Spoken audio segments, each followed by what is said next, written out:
Hello everyone, welcome to another video. This time we're going to take a look at the new villain pack that we're going to be covering for Imperial Assault. So it is my favourite pack of the wave, the Jawa. I'm so excited at these guys, I love them, I can't wait. I'm probably going to get I want to get 6, but you know, money, so I'll probably only get 4 only.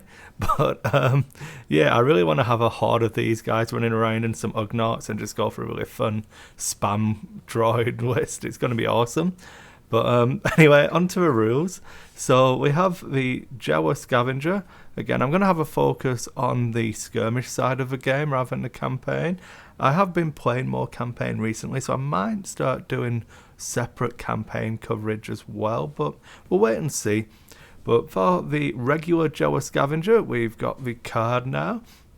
So it is 2 points, comes with 3 health, 4 speed, a white defense die, and an attack of blue-yellow dice, which is ranged. It has the smuggler trait.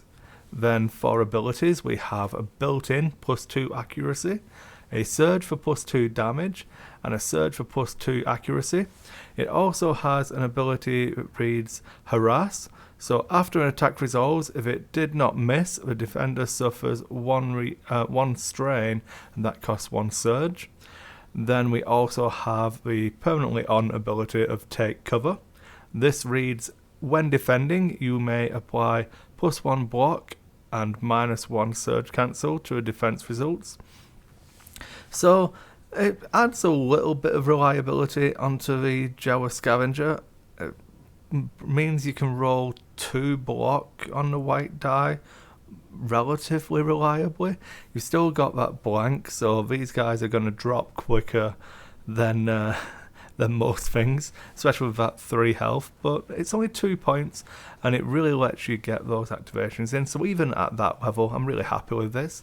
On offense, obviously you're looking at probably a range of around 3 to 5 is where you want to be shooting. If you want to make sure, obviously do it at range 2 and you'll be fine, but I'm not sure I would want them too close all of the time. The surge for +2 damage means that they can actually pack a relatively good punch if you get the right showing on the faces of the die. Especially with some of the other upgrades available and command cards that mercenaries can play.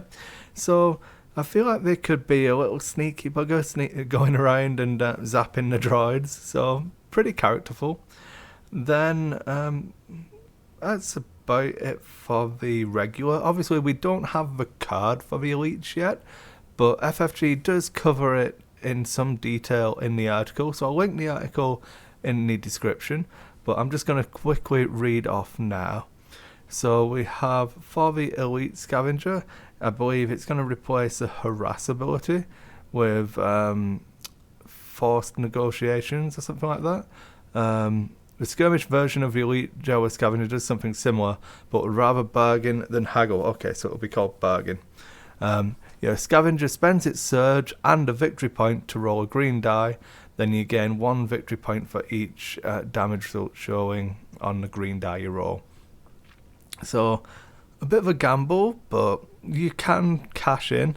So if you've got enough Jawas on the table, I think it's probably going to average out that you'll make more money back than you spend. So we'll see. I don't know that it's going to be massively powerful, but that isn't the reason I'm going to be fielding them. The Elite Jawa Scavengers, where has it gone? I've lost it. No. Where are we? In the skirmish game. There we go. So for the Elite Jawa Scavengers in skirmish, allow you to bolster your army with up to 3 droid groups from any affiliation. So for these guys, you can now not even worry about having to take a temporary alliance for be a slight points increase. Let's go up. There are 3 points for the elite, and it looks like they've got 5 health, 4 speed, keep the same attacks, gain a surge for Pierce. Should have covered this earlier, to be honest. And the leaders as well, that's pretty good. Okay, anyway, so yeah, we'll go through that. You'd think I'd be better at this after a year. So the Elite Jello Scavenger obviously I can only read this off the campaign card, but I'd imagine it would stick pretty similar. It's 3 points, has plus still the accuracy, still a surge for extra damage, surge for pierce, and surge for extra accuracy. Then they basically let you take any droids from other factions. So you don't need to spend money on Temporary Alliance anymore. You could just get 3PO in by fielding a Jawa. Gives you an activation you can actually use. When you consider some of the other droids you can drop in, obviously you've got the Imperial probe droids, MHD, different things. You'll have the BT and 000, and then you'll have Chopper as well. So loads of different ways you can go with this. Some interesting things you can do. Obviously there's the Meatbags Must Die list that people are talking about for IG-88, leading his droid uprising, a couple of Jawas thrown in for support, so that could be good fun. But I'm really excited to see these on the table, and I just cannot wait to get them down and paint some little funky Jawas.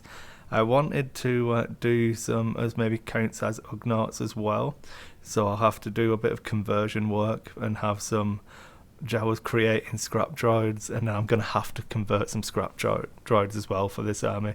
And it's definitely going to be a modelling project, which isn't something I've felt the need to do for Imperial Assault thus far, so that excites me quite a lot, to be honest.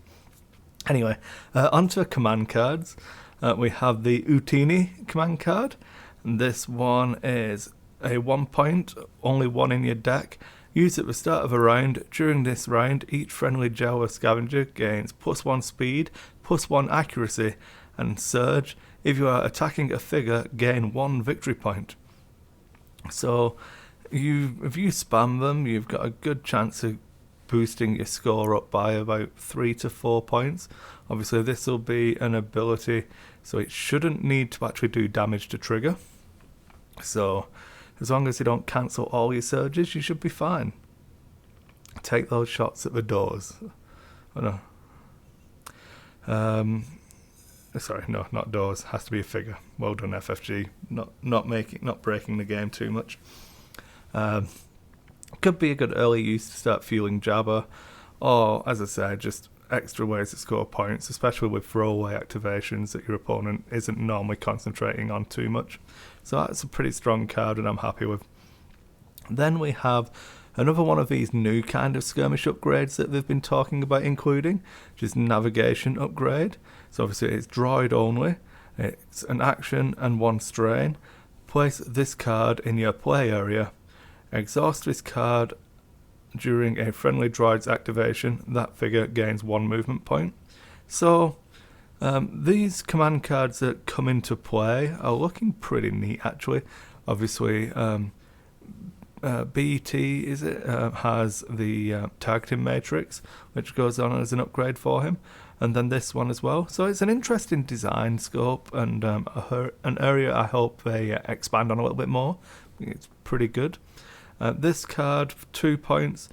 Again, it depends really how many droids you've got in the list and stuff like that. It isn't faction restricted, so it can go on anything.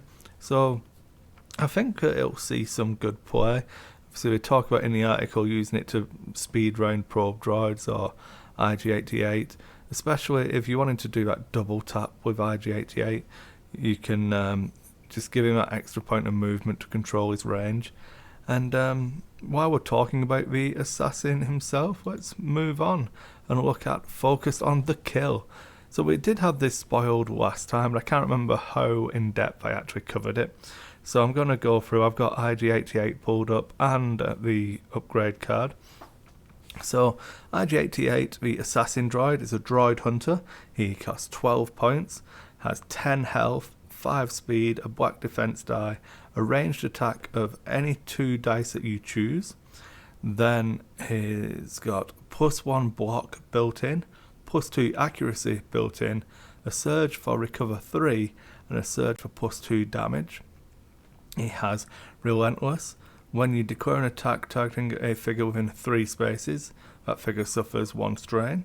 It also has Arsenal, which is what lets you pick with dice. And then he has Assaults. We can perform multiple attacks each round. So, as I say, with the navigation upgrade, being able to perform those multiple attacks and still get some movement, when you consider maybe a Gideon or a Jabba pushing him around a little bit as well, you can get a fair amount of value out of him. Then we come to the upgrade that everyone is talking about, the fix for IG-88. You lose, so it's IG-88 only. You get plus 5 health. At the start of your activation, gain 2 movement points. Before you declare an attack, you become focused, and then you lose your surge for recover, but you gain a surge for PS1.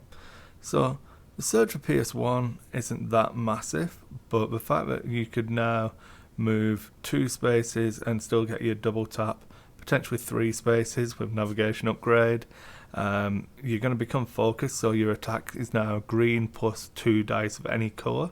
So your minimum accuracy has gone up to 3 plus the dice you choose. So some really good value here. And the 5 health being replaced by recover 3, I think is a pretty good trade-off. As strong as recover 3 is, you actually need to survive to do the recover, and it really hampered the activation or the choices you had when trying to play IG-88. So I think this is a really good trade-off. Brings him up to 15 health, still has his black defense die, still has the built-in block, so I can take a good amount of punishment. Is the right traits to use some of the really interesting upgrades, command cards, so you can really pile it on with him. And yeah, I think he's going to be a winner. Whether he'll be as strong as Jedi Luke, I'm not quite sure yet, but time will tell. I think he's definitely got some really, really good uses. He can really put the hurt on people, especially red dice rollers. Black dice rollers. Everyone rolling red dice and defense is going to die to him. But yeah, some good fun there. And yeah, that's about it. Let me know if there's any combos or lists that you're looking forward to play. Thanks for watching the video, and I'll see you on the next one.